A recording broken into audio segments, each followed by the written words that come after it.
Hello and welcome to the Center for Spiritually Integrated Arts, a Centers for Spiritual Living teaching center. I am Reverend Dr. Raymont Anderson. I am the founder and the spiritual director. Now, as you are sitting there joining us, you may have questions, any number of questions, such as, who am I? How did I get here? Spiritually integrated arts means what exactly? What is a teaching center? Well, what is Centers for Spiritual Living? What is that? What does that even mean? Or New Thought, or religious science, or science of mind and spirit?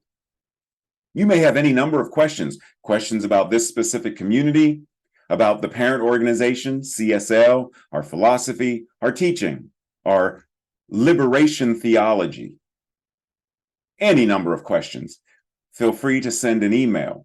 We look forward to connecting more and building our virtual community, our global community. And if you haven't connected yet on social media, feel free to do so. This is your invitation now. Also, did you know that all of our Sunday messages are archived on our YouTube channel? You can watch it anytime. Now, questions about anything, such as becoming a member. What does that mean? What does membership entail? And if you live somewhere far and already belong to a spiritual community, can you be a member of more than one? The simple answer is yes, you can. Just like you can shop at more than one grocery store, you can attend or be a member of more than one gym. We are building beloved community. So you can do both. You can be a member of both. You can be involved with both. That's what being in spiritual community means. So we welcome you. We invite you. We are so appreciative that you have found this community and that you have joined us today. We bless you. We love you. We welcome you. Live long and prosper. Sit back, relax, and enjoy the rest of our Sunday message. Love you. Connect with you soon. Blessings.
Hello. Namaste and greetings. What are you doing today? Oh, you're going to flow today? You said what?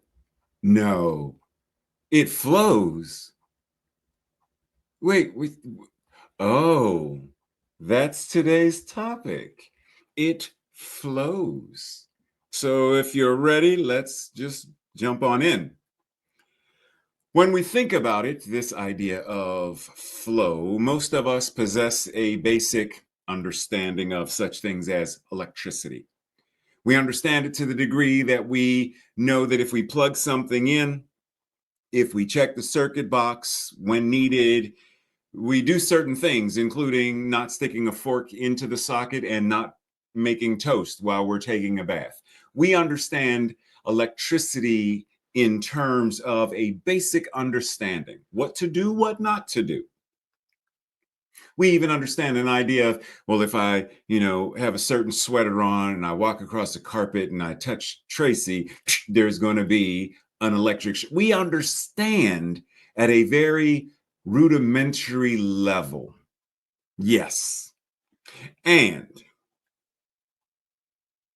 if we decided at some point, I want to be an electrician, then that basic knowledge has to give way to greater expansive awareness of the properties of electricity so that we can effectively master. We become electrician.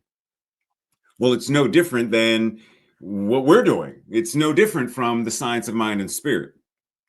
If we are going to truly embody this liberation theology, this philosophy, this teaching, then we have to have more than a basic understanding of it. Oh, that's static electricity. We have to have more than a basic understanding of don't make toast while taking a bath. We have to have more than a basic understanding of it. We have to understand it. We have to practice it. We master it. We know how to apply it. We become electrician. We become metaphysician. Breathe. Now, in order to go from the basics, static electricity. Didn't Abraham Lincoln fly a kite one day and he got struck by lightning? Just stop. As Tracy would say, just stop talking. Just stop talking. In order to go from a basic understanding, we have to do far more than just read the Science of Mind textbook. We have to do far more than just show up here on Sunday. We have to practice it in order to master it. You can't just read about karate and think you're going to know karate. At some point, you're going to have to get out there, start doing some kicks, get some sore legs, sore arms from doing blocks, like something wax on, wax off. There's going to be fatigue. That's the only way you master it, though. Would you ever go to a dentist or a primary care physician and said, so how long have you been a doctor? Well, I've been reading about it for 20 years now. So you've never, no, I've never officially given a shot or done blood pressure, but I've read about it. No, I need somebody who's actually practiced it. Is that not why physicians open what they call a practice? Because they are ever continuing to engage in the doing of it. Even black belts, you are still practicing your craft, your art, ever improving. So if we're going to go from a basic understanding of science of mind and spirit, then we have to get to a place of effectively practicing it and mastering it. We have to be willing and able to trace back into our consciousness what thought forms are showing up as experience, not just individually, but collectively as well.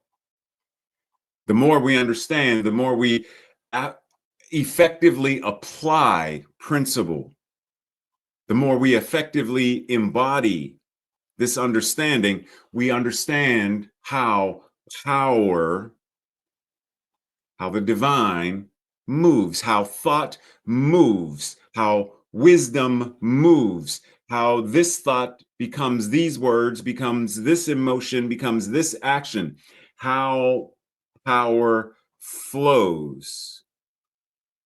And when we understand that, then we can effectively understand how that which is our inner thinking becomes our outer experiences. We explore, we test, that meditation isn't working for me. That one is. Explore, experiment, apply it, breathe. Because that's the only way we're going to effectively understand what it means to embody and practice the law of mind and action, science of mind and spirit. So when we say it flows, what is the it? Consciousness, for the sake of our conversation at this present moment, which we look at our current experiences individually and collectively and say this thing that we call whatever we call it, sexism. Trace it back and we identify the consciousness, the source of, the cause of this effect. And if we want this effect to change, then we must change, after having traced back, we must change the originating cause to the effect. So when we say it flows, being mindful that it is everything. How is life itself flowing? As Rilke says, may what I do flow from me like a river. No forcing and no holding back. The way it is with children. Flow like a river. No forcing, no withholding. The same as it is with children. Children do not withhold. Children do not force. Children simply flow. And that is our invitation. We understand this once again with this idea of electricity, with this idea of water. We understand when water flows, there is movement. There is no forcing happening when you turn on the faucet, nor is there any holding back. The faucet doesn't say, I'm not going to give them water today, or I'm only going to give them 3 drops. The river doesn't withhold itself. The river rages. No holding back and no forcing. We understand it when it's that, but not when it's us. So when we see this word flow, there are a great many things that the word means as a verb, great many things that it means to move along or to move out steadily and continuously, to go from one place to another. We know it as a noun, the action or fact of moving. We know it as the synonyms to run, motion, current, movement, surge. We understand it linguistically. We know how to use the word in sentences. But when it comes to applying the energy of it, do we trace the effects of our lives back to their source in our mind, in our consciousness? Or do we blame the effects on? Now, even when the effect is something that someone else, racism, I didn't invent it. It's not my consciousness to create it. It's not my consciousness to perpetuate it. The slavery as a systematic form of, I didn't create it, nor is my consciousness feeding into and promote, created by someone, somewhere else, someone else.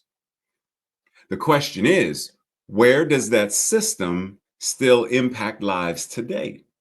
The caste system. and what is mine to do individually, so that I am also being part of the collective shift by tracing the effects of racism, sexism, gender bias, toxic capitalism, etc. Trace it back individually and collectively to the source in the mind of the collective and the mind and consciousness of the individual. It's the only way we can change anything. Dr. Holmes says, in our ignorance of truth, we have misused the highest power we possess. And so great is this power, so complete is our freedom in it, so absolute the domain of law through it, that the misuse of this power has brought upon us the very conditions from which we suffer. In other words, the same power that creates love, joy, a life of excitement is the same power, same tools that create genocide and war, poverty, systemic ills of drug addiction, etc. It's the same power. So if we want to change, if we want to heal, if we want a world that works for all, then it's time to take this highest power that we possess and use it effectively in order to put into motion, flow, a new cause to create a new effect, a new thought to create a new reality, which means we cannot, well, I need them to do, am I doing my part? It's first and foremost. Yes, that person may or may not be doing their part, but am I doing my part? Am I engaging in the power that is mine to engage in? How am I setting into motion the dominoes that are going to trickle? As you just saw, one tiny little domino set into motion to eventually knock down the huge one. Why? Because it is a demonstration of momentum. It is a demonstration of physics. And if this is a world, there's only one life, and that life is God, then this demonstration of physics is a demonstration of divinity in motion. And what is this saying?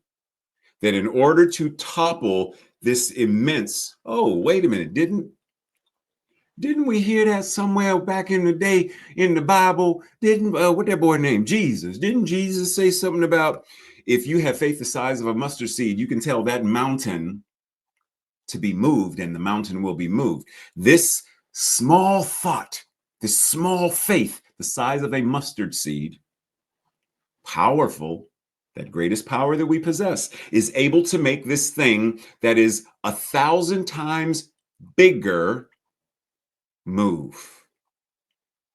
But the question is, are we effectively applying it? Are we tracing the effects of our lives now back to their source? How are our thoughts now contributing to and influencing and impacting the experiences that we have and those of others? And when I say those of others, for example, I do a lot of shopping, and without regard of, well, who's working in the warehouses to provide this stuff? And based upon what I'm throwing away, is it going into landfills that are now toxic because of so much trash being tossed in them? Even the amount of recycling, the amount that is effectively recycled is tiny compared to the amount that is sitting and waiting to be recycled. Am I contributing to the manner in which I spend money? Am I contributing to the toxic capitalism of? So comes back to me to ask, how am I practicing the science of mind and spirit? How am I effectively engaging my mental equivalents to change and transform not only my individual life, because there is only one, and that individual, which we're going to talk about next month, actually, the interconnectedness of all. There is no simply my life and your life. There is only one life, and that life is showing up as my life and your life. There's only one. So what I do, whether I realize it or not, impacts you, whether you realize it or not, and vice versa. And this applies for people in countries, in homes that we will never meet or visit. All of us are intimately flowing through all of creation in this way. So once again, the invitation comes back to say, well, what happens in us, in our consciousness, is far more important than what happens to us.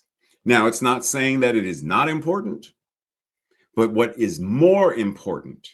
See, let's go back to someone such as Frederick Douglass, Harriet Tubman. What is happening to them, the systemic ill called slavery, that is enslaving these human beings. What happened inside of them, emancipation, liberation, and freedom, is far more important than the chains that were put upon them.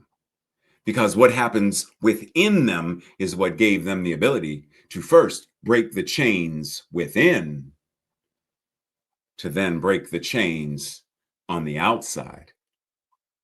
And this works for everything. But the question is, well, why? Because this is the way the law of mind and action operates. This is why we say thoughts change things. You want a different life? Change the way you think. As a man thinketh, as a person thinketh, so shall they be. That's why we have all these amazing quotes and aphorisms and, cute little, yes, platitudes. The invitation is to apply them so that they're not simply words that we say, but they are the energy by which we live. Our lives need not be determined or confined by the conditions, because actually it is our consciousness that changes the conditions. Anybody, any success story, first the person shifted their consciousness. And if we want, war was created by the consciousness of men, then peace on earth can be by the same consciousness of human beings who have now reached the tipping point that said, we've had enough years of war, enough. It is time to bring in the era of peace on earth, goodwill to all. Because this thing called war was created by humans. It can be uncreated by humans, and peace can be by humans. Racism, that's a human-made invention. Sex is human-made invention. Poverty, human-made invention. Our consciousness can change these conditions because consciousness is always changing conditions. You cannot touch the same water twice because the flow that has passed will never pass again. Enjoy each and every now moment of your life. Be present in the now. Do not try to hold on to some idea of nostalgia that it was so great back in the 70s. Remember when America was great? No. I remember certain things that were great for certain people and not for others. But as an overall, I would say it was great before the Pilgrims arrived. That's when America, Turtle Island, was great. When those who were the indigenous inhabitants of Turtle Island we're free to live. So rather than focusing on what was, how about we work on what is and what can be right here and right now? How do we build connections and collaborations and ways of cooperating with our indigenous siblings? Because what has happened has happened. What do we do now? How do we build and improve now? How do we create more sustainable relationships with one another and with the earth now? So breathe, because this idea of the flow, it's ever moving. Stop trying to grab and hold on to, because you can't. It's forever in motion. It's forever going to flow, because that is the nature of the universe. It is the nature of God. It is the nature of you. So flow. Be a part of the process. Be present. Do not try to be the same person today that you were yesterday. Be you today. Be who you are now.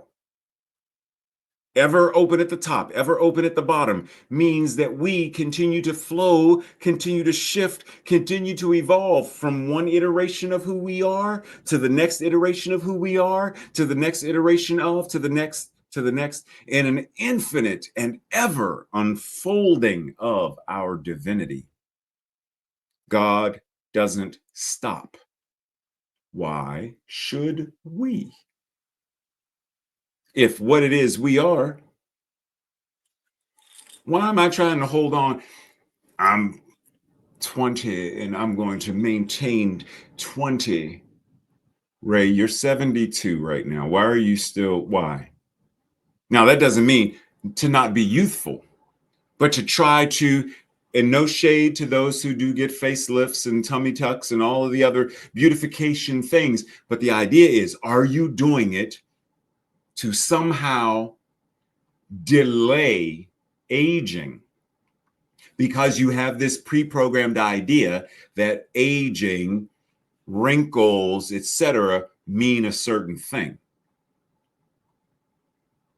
You can, work out, do whatever you want to do, stay youthful, and yes, as long as we are doing it from the right motivation and the right consciousness.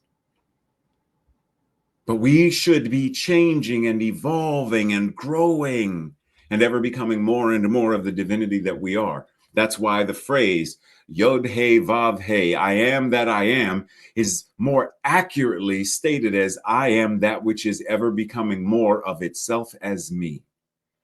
I am ever becoming more of my divine magnificence. Ever becoming more, ever embodying more. The purpose of the flow is to keep on flowing. The purpose of God is to keep on Godding, not looking for a peak or utopia of finally, at last, I never need to eat string beans again. Finally, I have reached the pinnacle of, I am now a millionaire. But staying in the flow. See, how many people think that once I take this workshop, the gates of Valhalla shall open. Once I get my degree, the gates of will open and my life will forever be. Wait. What do you mean? Oh, man. Before enlightenment, chop wood, carry water. After enlightenment, chop wood, carry water. Before the degree, after the degree. Before the training, after the training. The flow, life be lifing. Things are going to continue to show up, be addressed, be healed, transcended, and evolve. The purpose of the flow is to keep on flowing. The purpose of life is to keep on lifing and living and expressing and moving. Not looking for that brass ring that says, finally, at last, I have won this thing called life. I am done. Wait, no, you're not done. Because even when you're done with this life, there is only one life, and that life is the divine, and that life is infinite, eternal, and ever expanding. So when this is shed, according to our teaching, when this is shed, that thing called life, the individual soul that you are, continues. So stop looking for the brass ring. Flow and move and shift. What'd you say, Yoda? Oh, we're going to remix? Cool, let's remix. The purpose of life is to keep on living, not looking for a peak, perfect, or utopia of life, but rather staying an active participant in life. How are we participating in this thing called life? Are we distancing ourselves from it? Trying to remain stable, which translates as stagnant and immobile? Or are we remaining an active part of this thing called life that ever moves and ever flows, that comes in and goes out just like Tai Chi, ever moving? And speaking of Tai Chi, Chi, the energy of Chi is the life force of. So Chi works for us by working through us. And Chi is us always. That life force, that energy is ever present. It is who and what we are. Chi, just like God, it's what we are. So the question is, just like the yin yang, they're not opposites, they're complements, ever flowing, one moving to the other, and one always being within the other, always and in all ways. Dr. Holmes says, the law works for any condition you specify and for any person that you mention. So realize that you are actually dealing with the infinite intelligence that knows what, why, and how to do all things. Rejoice in the majestic power of the divine presence within you, all around you, and as you. So it doesn't matter what the condition is. This law, this infinite intelligence, this thing that we are, knows what to do, why to do, and how to do. And it is ours to understand the interconnectedness of, right? Like, think about working on a movie. Recently, I don't know, some beginning of December-ish, I don't know, end of November, whatever. When Wicked came out, I'm using Wicked as a key thing because we got green as the back. Anyhow, Cynthia Erivo, if I were to ask you, how many cameras do you think she operated on any given day? How much film do you think she edited herself? She didn't. I'm just answering for you. She didn't. Her job was to embody the character, to take the lead of the director, to follow the lead of her co-actors, etc., etc., etc. She knew what was hers to do, as did Ariana Grande, as did, like, each person knew what was theirs to do. And they did it in order to craft the entirety of the story. So this infinite intelligence that knows what, why, and how doesn't mean it is your task to do it all, but it is your task to do all that is yours to do. To flow in that infinite power and presence that is incarnating as you. Knowing that the law, so whatever condition you specify, the law works. No matter what person, the law works. So the question is, how are we engaging the law? Yeah, I know, Yoda. I figured you was coming up. So Yoda said we're going to remix. The law, which is always working, can be consciously directed to work for any condition, consciously directed for any experience, and consciously directed to work for any person that we specify. So we are invited to stretch into the realization that we are actually dealing with the infinite intelligence that knows the nuances of every who, what, when, where, why, which, and how to do all things. When we know this and we embody it, we can't help but to rejoice in the majestic power of the divine presence within us, all around us, and as us. Breathe. You may know the phrase, I can do all things through Christ that gives me strength.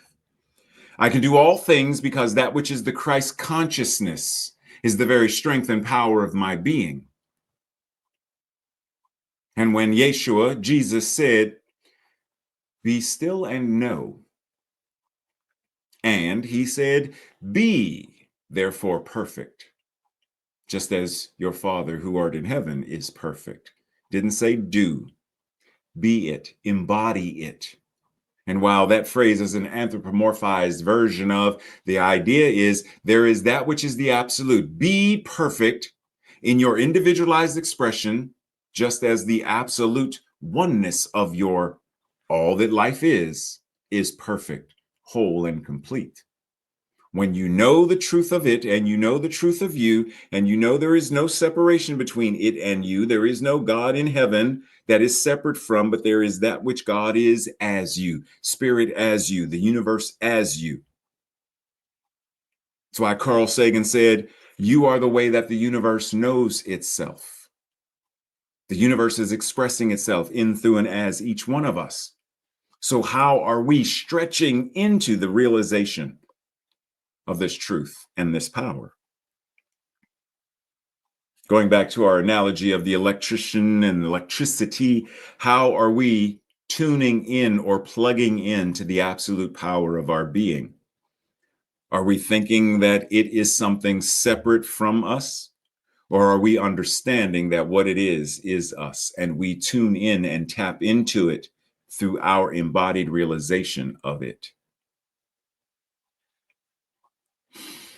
Perhaps the simplest way to state the proposition is to say that we are surrounded by a mind or intelligence that knows everything, that the potential knowledge of all things exists in this mind, that the abstract essence of beauty, truth, and wisdom coexist in the mind of the universe, that we also exist in it and may draw from it.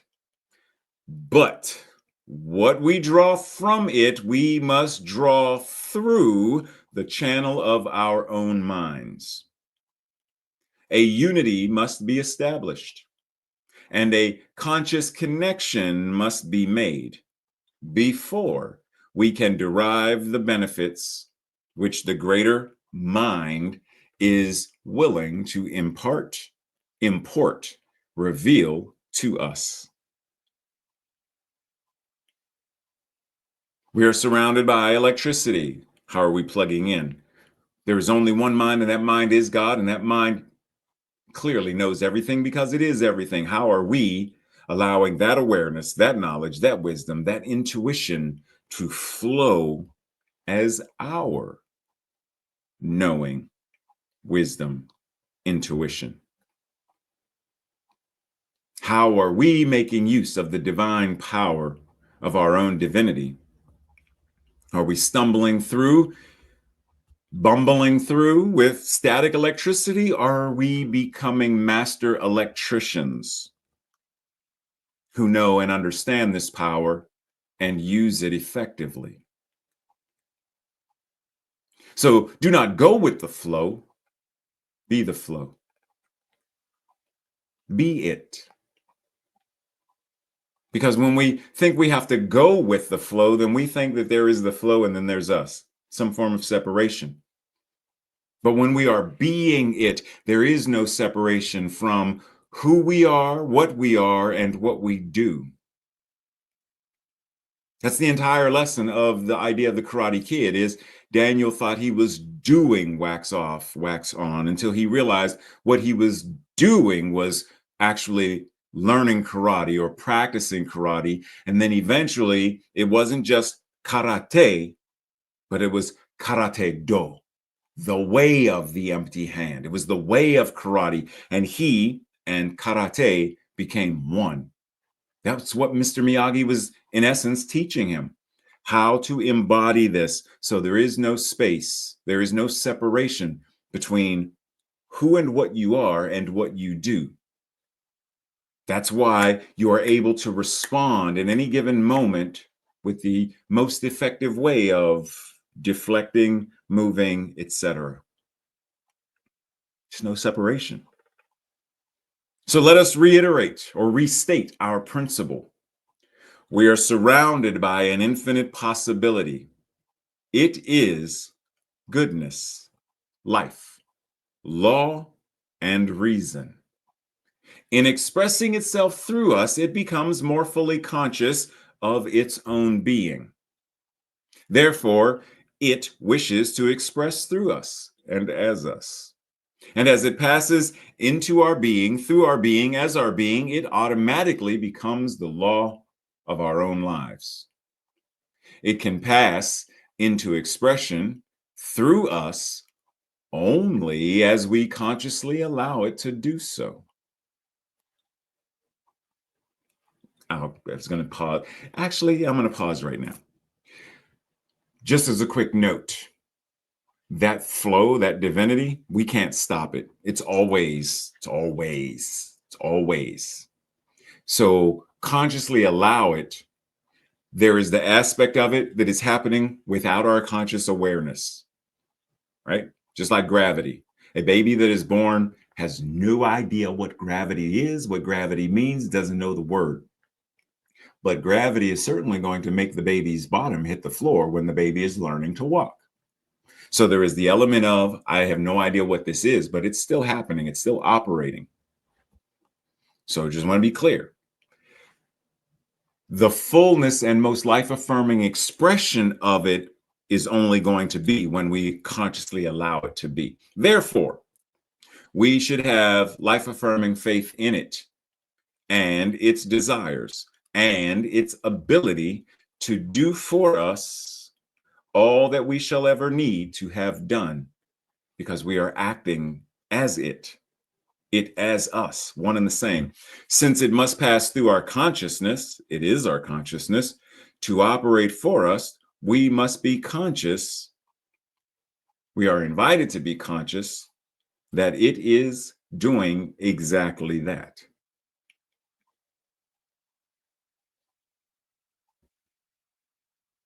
So when we are clear on this, and we understand there is no separation between, it empowers us to live in a completely different manner. There is thinking of dance. When you're first learning to dance, it's all about there's this move and there's this move and there's this move, and I've got to learn how to do this move well.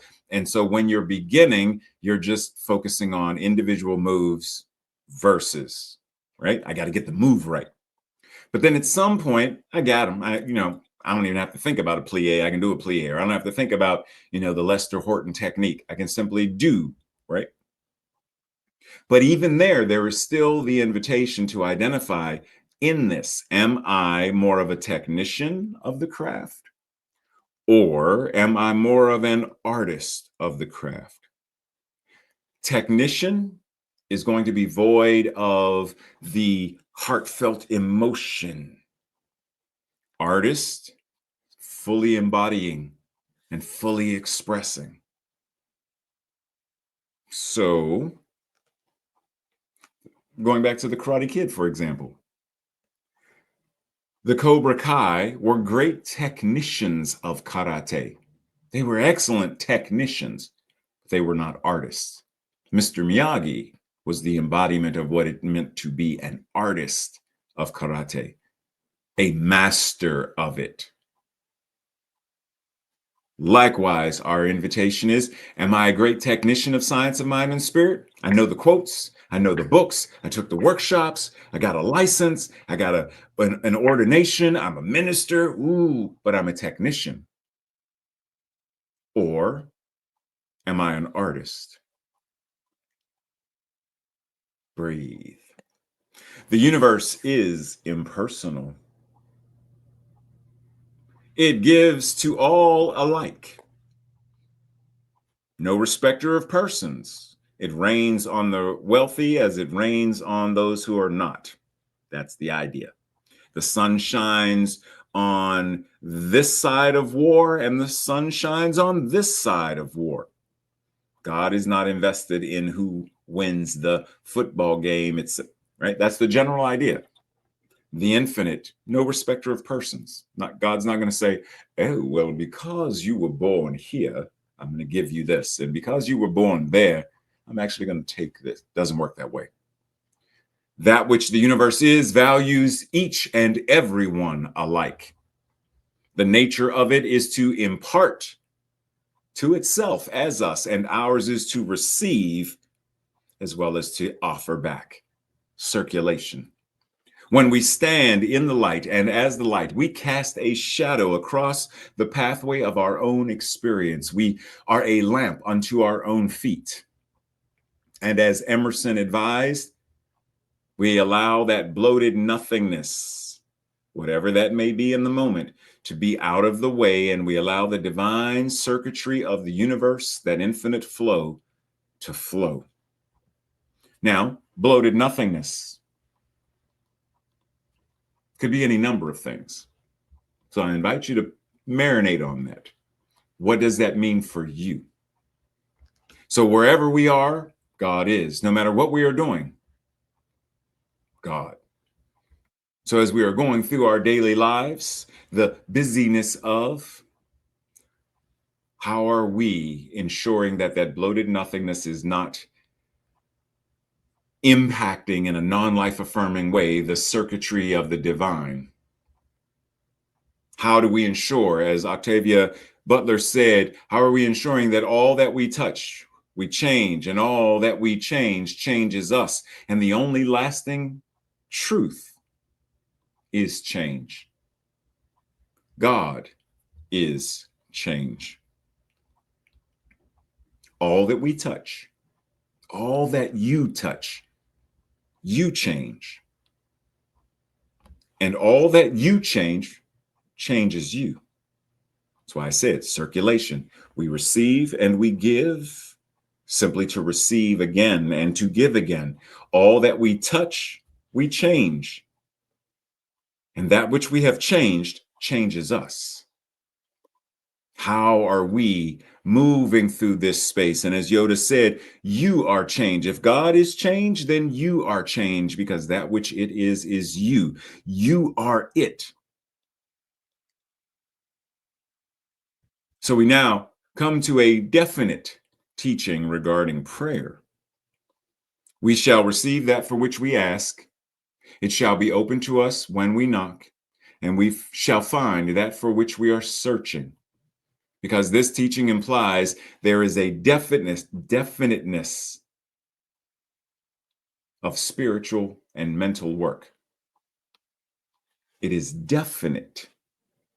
God is intelligent mind and spirit, and there is a direct response from this universal intelligence to our intelligence, because there's only one.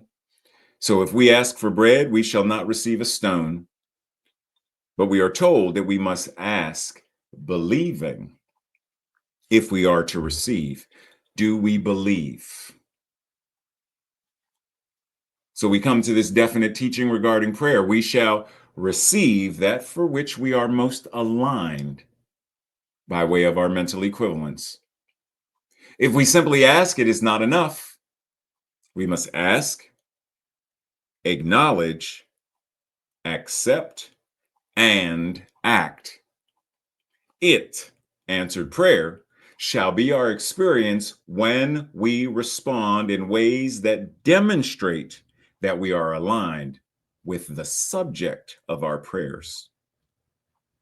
And this teaching implies the definiteness of spiritual, emotional, mental, and physical workings. In other words, living it as a way of life.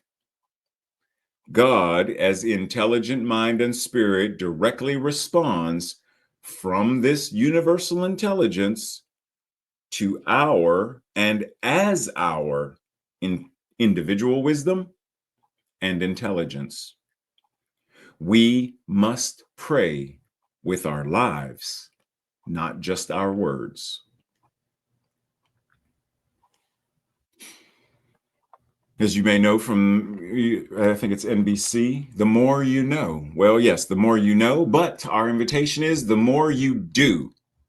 Because as G.I. Joe once said, knowing is half the battle. Well, therefore, doing is the other half. When your knowing becomes your doing, then you are on the path of effective stewardship, aka mastery of your life. So it flows. It is the flow, and it is all that you are.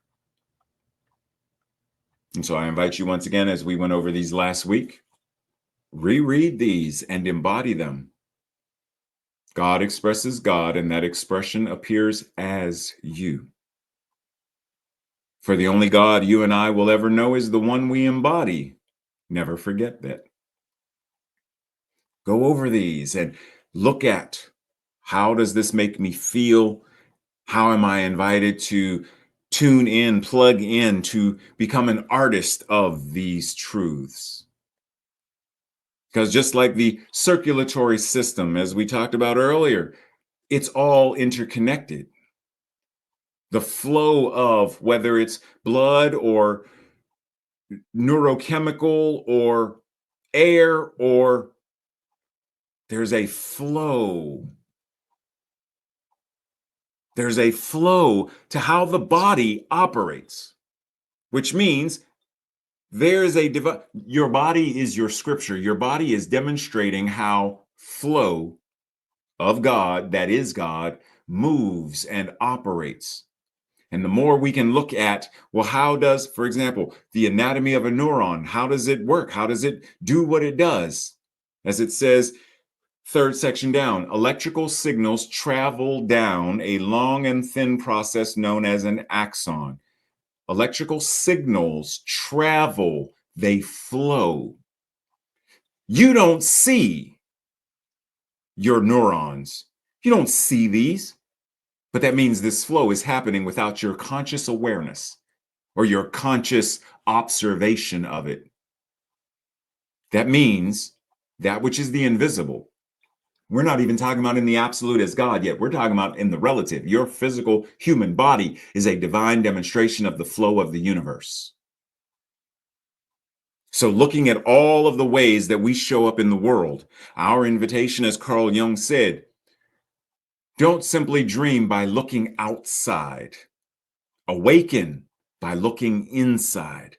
Awaken by recognizing and embodying.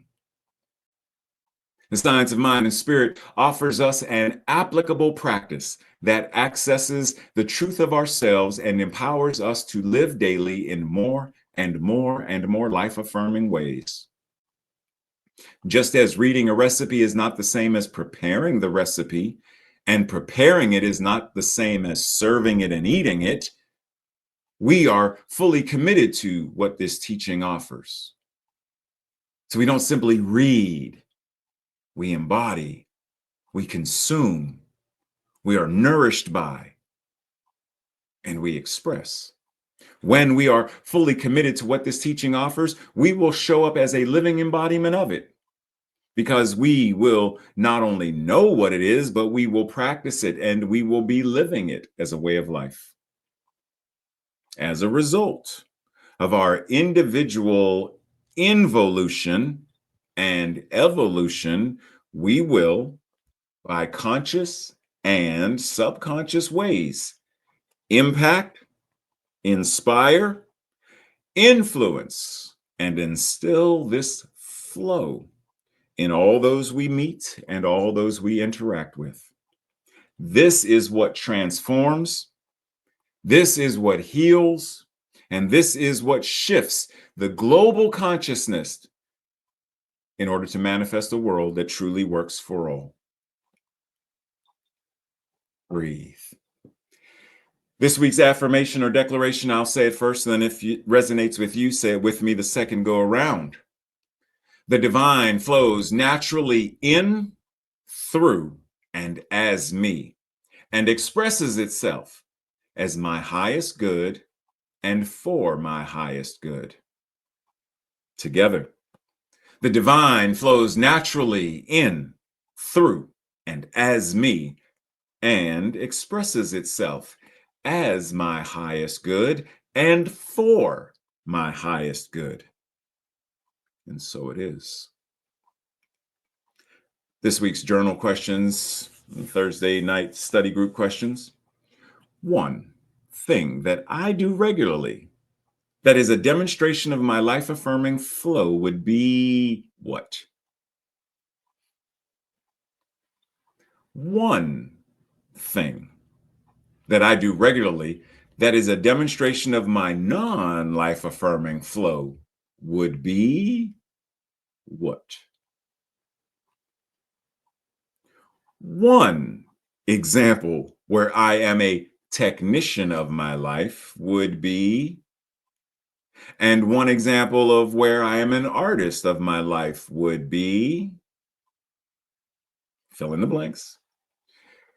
What are three examples of how I am different today from who I was last year, 5 years ago, 10 years ago? What are three examples of how I desire, how I intend to be next year, in 5 years, in 10 years? And what must I do today to arrive at this new me? And lastly, someone wants to be in the flow of life. What would I suggest that they do based upon what I have done or based upon what I do that has worked or is working for me? Breathe. And we enter into that space of infinite knowing that we refer to as prayer. And today I will simply say, knowing that God is all there is, then it must be who and what I am. And knowing that it is who and what I am, I know that all that it is me. And so I surrender into this infinite awareness and allow that awareness, that truth, to be my embodied reality, so that I flow with the truth of my being, that this infinite, this absolute, is individualizing itself right here and right now. And as I say this, I know that this is the truth for everyone watching, that this infinite, as Meister Eckhart said, between me and God, there is no between. So knowing that there is no between, there is only this which is God, this which is spirit, the universe, the thing itself. Knowing that that is all there is, I stand in gratitude. I stand in the infinite and as the infinite flow of love itself, transformation and enlightenment and the Christ consciousness, the Buddha consciousness, the infinite Atman and Aham Brahmasmi. Om Tat Sat. I am that which I am ever becoming more of, because that which I am is ever becoming more of itself as me. And knowing that this is already answered prayer, I stand back and marvel at the magnificent and powerful way that I show up as the flow of God itself. And so it is. And so it is. Much love and appreciation, everybody. Blessings. If you're attending any of the classes this week, see you then. Otherwise, I will see you here next Sunday. Blessings.